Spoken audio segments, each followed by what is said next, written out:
South ఇండియాలోనే అతి తక్కువ ధరలకి రత్నాలనందించే ఏకైక సంస్థ 6JVR.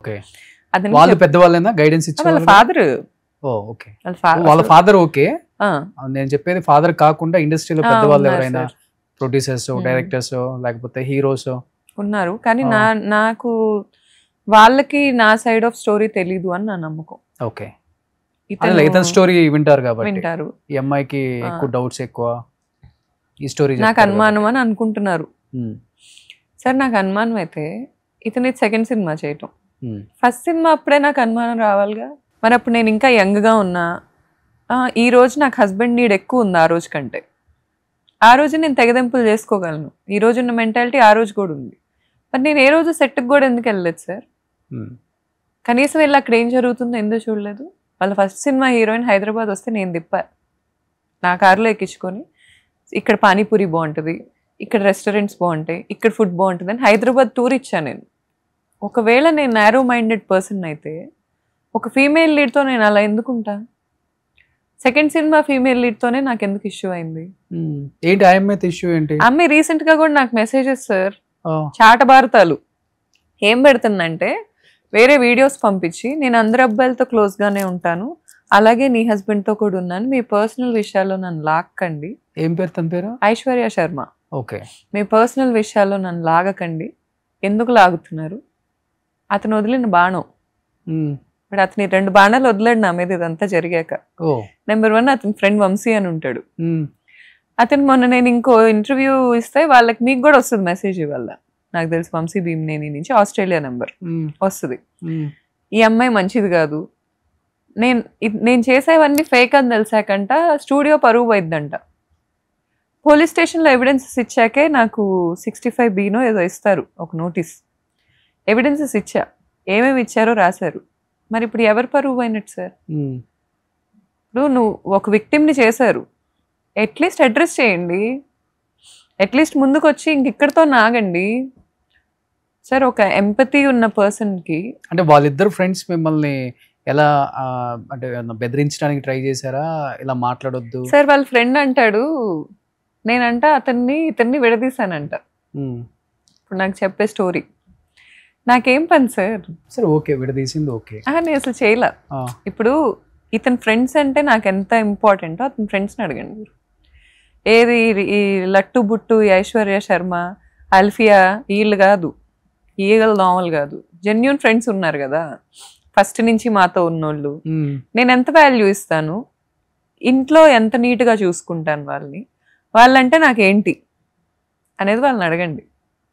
నిజాలు చెప్పేవాడు నిజం చెప్తా, కడుపు కన్నం తినేవాడు నిజం చెప్తాడు. అసలు మీకు ఎక్కడ కాలింది గౌతమి గారు? అంటే నా క్యారెక్టర్ ఓకే, మీరు ఒక మాట అన్నారు ఫస్ట్ నుంచి కూడా, అప్పటికి ఇప్పటికి నేను మిమ్మల్ని అబ్జర్వ్ చేస్తున్నాను పూర్తిగా.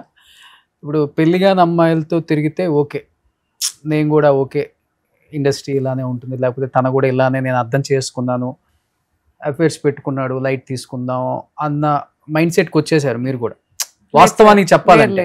కానీ మీరు ఎక్కడో ఒక చోట మీకు గట్టిగా కాలింది. అది ఎయిదర్ బెస్ట్ ఫ్రెండ్ వైఫ్ తో పెట్టుకున్నప్పుడు ఎక్కువ కాలింది. బెస్ట్ ఫ్రెండ్ వైఫ్ తో పెట్టుకున్నప్పుడు తన బెస్ట్ ఫ్రెండ్. ఓ, ఎన్ని ఇయర్స్ నుంచి? నాకంటే ముందు నుంచి నాకు పరిచయం అయింది. వాళ్ళిద్దరిని పరిచయం చేసుకున్నారు. నాకు అప్పటి నుంచి వాళ్ళు తెలుసు. అండ్ బాగా వరుస అయ్యే ఆయన వాళ్ళ వైఫ్ తో పెట్టుకున్నాడు ఇతను.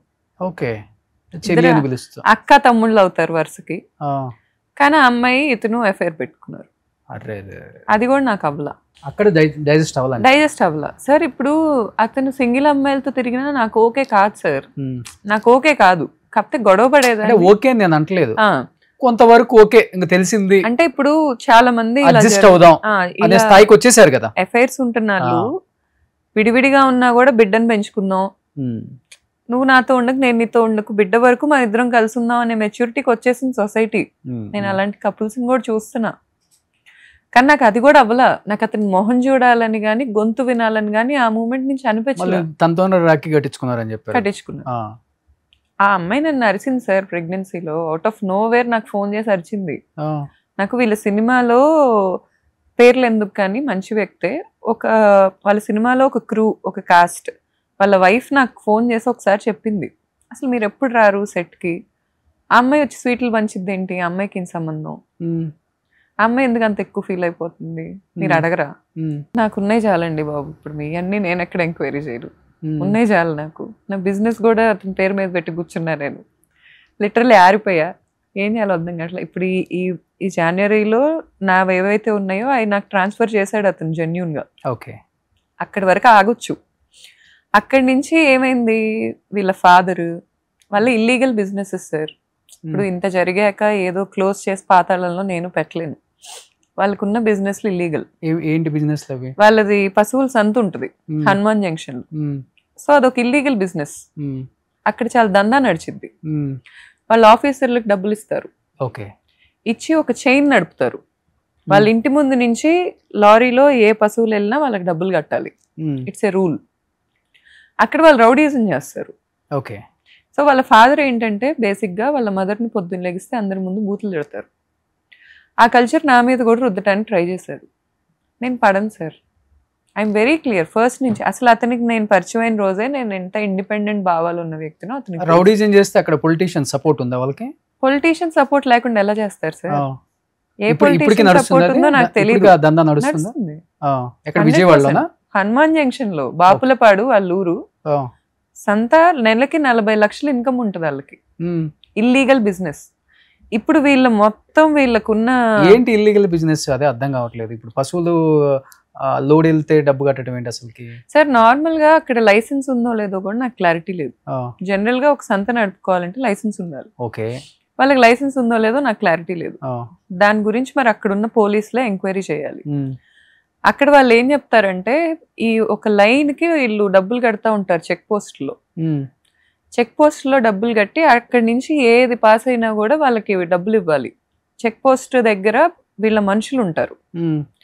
ఇప్పుడు మహారాష్ట్ర బండ్లో ఆ హైవే మీద పాస్ అవుతాయి కదా, ప్రతిదీ వీళ్ళకి డబ్బులు కట్టే నడవాలి అక్కడి నుంచి. వీళ్ళకి డబ్బులు కట్టాలి. వీళ్ళకేం సంబంధం? ఇంకా నాకు ఎంత సార్. ఇప్పుడు గేదెలు పశువులు అనేవి అక్కడి నుంచి పాస్ అయితే వీళ్ళకి డబ్బులు కట్టాలి. ఓకే. ఏ టోల్ దగ్గర ఆ చెక్ పోస్ట్ వీళ్ళకి ఉంటాయి సార్. ఆ లైన్ కి వీళ్ళకి ఒక ఇది ఉంటది, ఈ లైన్ మాది అని. వీళ్ళదే పెద్ద పశువులు సంత ఉన్న వాటిలో. లీగల్ గా బిజినెస్ మినిస్టర్ గారిని అడుగుదాం ఒకసారి. లీగల్ గా బిజినెస్ చేస్తే అంత ఇన్కమ్ రాదు సార్. ఓకే. నెలకి 40 లక్షలు ఇన్కమ్ వస్తుంటే ఎవరికి మోసాలు చేస్తున్నారు, ఎవరిని ఏం చేస్తున్నారో తెలియకుండా ఉన్నారు తండ్రి కొడుకులు. ఎప్పుడు స్టార్ట్ అయింది ఈ బిజినెస్ వాళ్ళది? నా పెళ్ళయ్యాకే స్టార్ట్ అయింది అంటారు సార్ వీళ్ళు చెప్పడం. అయితే మా ఇద్దరు పెళ్ళైన తర్వాతే ఇంత నడుస్తుంది అంటారు. వాళ్ళు నిజాలు చెప్తారని నేను అనుకోను. ఇప్పుడు ఇతను ఏమంటాడంటే మా బిజినెస్ లీగల్, మాదంతా మేము నిర్మించుకున్నాం యంగ్ ఏజ్ లో. ఈ లీగల్ది చూపించుకొని ఆ ఇల్లీగల్కి పనులు చేయించుకుంటా ఉంటాడు ఇతను. ప్రతి చోటకి వెళ్ళి ఈ లీగల్ గా జరిగిన దాంట్లో ఇతను ఒక్కడే ఫేస్ అంటాడు. నా ఒక్కడి వల్ల ఇది జరిగింది అంటాడు. నేనంట వైఫ్ కాబట్టి నాకు అది అతను ఇస్తున్నాడంట. ఈ అబద్ధం ఒకటి చెప్తాడు. నాకు అతను ఇచ్చేదేంటి సార్ అసలు? ఇప్పుడు ఎక్స్పాన్షన్ అయింది కదా, అసలు ఎక్స్పాండ్ చేయాలని చెప్పిన దాన్నే నేను అది కూర్చోబెట్టి అతనికి. ఎక్స్పాన్షన్ అయినప్పుడు ఎలా అయిందో ఎవరైనా వచ్చి అడిగితే క్లారిటీ వచ్చేస్తుందిగా. ఇప్పుడు ఒక బ్రాంచ్ పెరిగింది, ఎవరి ద్వారా వచ్చిందని అడగండి, అర్థమైపోతుంది కదా. ఇంకా అంతకు మించి ఏముండిద్ది అక్కడ దాచుకునేది? మేమేం రోడ్ల మీద వెళ్తున్న వాళ్ళని చొక్కా పట్టుకొని లోపలికి వచ్చి నువ్వు తిండి తినా అని అడగట్లేదుగా. It's a legal business. మేము ట్యాక్సులు కడతాం, వాళ్ళు ట్యాక్సులు కడుతున్నారా? విజిలెన్స్ రైడ్ చేయమనండి వాళ్ళ మీద, ఏం జరుగుతుందో తెలిసిద్ది. ఏ మినిస్టర్ని పట్టుకున్నారో, ఏ ఎమ్మెల్యేని పట్టుకున్నారో ఎవరికి తెలుసు సార్? వాళ్ళ సొంత ఎమ్మెల్యేని వాళ్ళ అమ్మనా బూతులు తిడతారు అందరి దగ్గర. అవునా? వాళ్ళ సొంత ఎమ్మెల్యే, నేను పేరు చెప్పను, చాలా రెస్పెక్ట్ఫుల్ పర్సన్ ఆయన. పేరు చెప్పడం ఎందుకు? మీరు హనుమాన్ జంక్షన్ అంటే తెలియదు ఎమ్మెల్యే గారికి? అదేలేండి సార్. అందరి దగ్గరికి వెళ్ళి అమ్మనా బూతులు తిడతారు అలా ఆయన్ని, మళ్ళీ ఆయనతో పనులు చేయించుకుంటారు. ఓకే. ఇప్పుడు ఎవరికి గుడ్ విల్ అయితే లేదు సార్ వాళ్ళ మీద. ఎంతమంది నన్ను మోసాలు, సొంత ఇంట్లో ఆడపిల్లనే సార్ మోసాలు చేసేది.